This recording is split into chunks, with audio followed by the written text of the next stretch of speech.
Hey, it's Andrew here with Tried and True Home Loans, Rise Realty. And today I want to tell you how buyers can still win after this NAR settlement. So you have to pay your own agent now.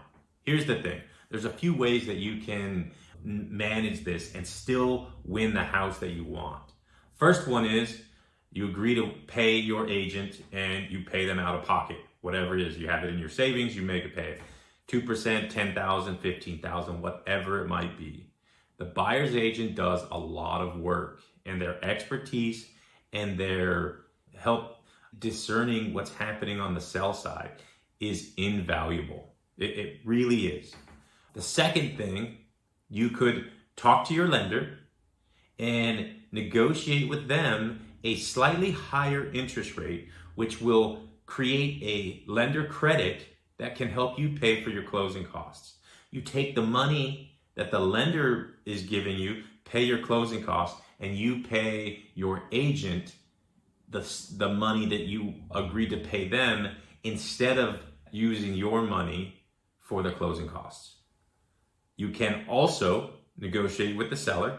You told your agent that you'd pay them 10, 15 grand. You go to the seller and you ask them to pay it. If they say no, you offer a second time to pay partial. I would start at half.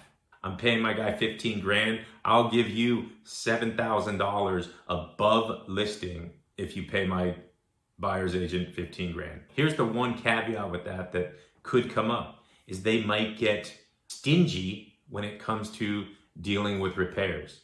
The third thing, and this is the one I like the best because I can help you with this, is work with a mortgage loan originator that is also a licensed realtor. So if you work with a lender that is also licensed to do real estate, you can do two things. You can work with them and negotiate a very small real estate fee, $1,000, $2,000, whatever it might be. Maybe it's free, depending on the price of the loan and how much they are gonna make in profit from selling you the loan. The loan's gonna pay some money. You might as well get the benefit from it.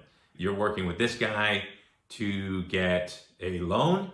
He's doing that work and he's helping you navigate the purchase process of the real estate side of the transaction.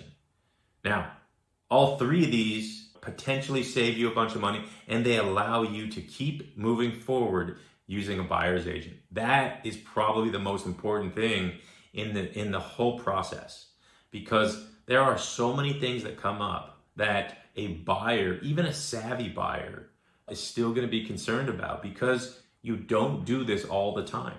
I just closed on a property with a client. She purchased up in Los Angeles.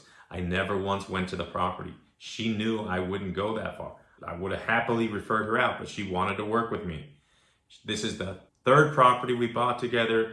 I've done 2 loans with her and she's very comfortable with me. We work well together. But even though I never even went to that property, we still were on the phone working through details of this purchase, probably 5-6 hours.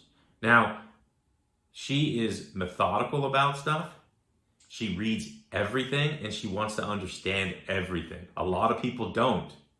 So our 4 or 5 hours, 6 hours might only be an hour, hour and a half with your agent. But I can tell you that's only for the property that we actually purchased. We started working together over 6 months ago for a new purchase. So it is tricky when you think about it. And what I think the buyer's agent brings to the table is peace of mind that you have someone to call and ask questions and work through challenges. You can figure out most of the stuff yourself, but if you have the access to somebody that has experience in doing this more often and is used to dealing with these things on a fairly regular basis, you're gonna have a much better chance of winning the house you want, getting the bid you want, paying a price that's fair, and making sure that you don't get stuck with a property that ends up costing you thousands in repairs based on letting things go or not looking at all the documents and disclosures correctly. So you got 3 options of how to pay. negotiate with the seller, split the cost with the seller, take on a interest rate that might be a little bit higher than par to get a lender credit. Now, in the current situation, you're financing your buyer's agent commission anyways. So by taking that idea of increasing the interest rate, you're paying a little bit more, but you're using that to pay for this service. And again, I think the ideal situation is calling me because I can help you get the best rate possible for your situation. And for a very minimal fee, I will help you navigate the real estate part of the transaction. Look forward to talking to you. Hope this helps. Talk soon.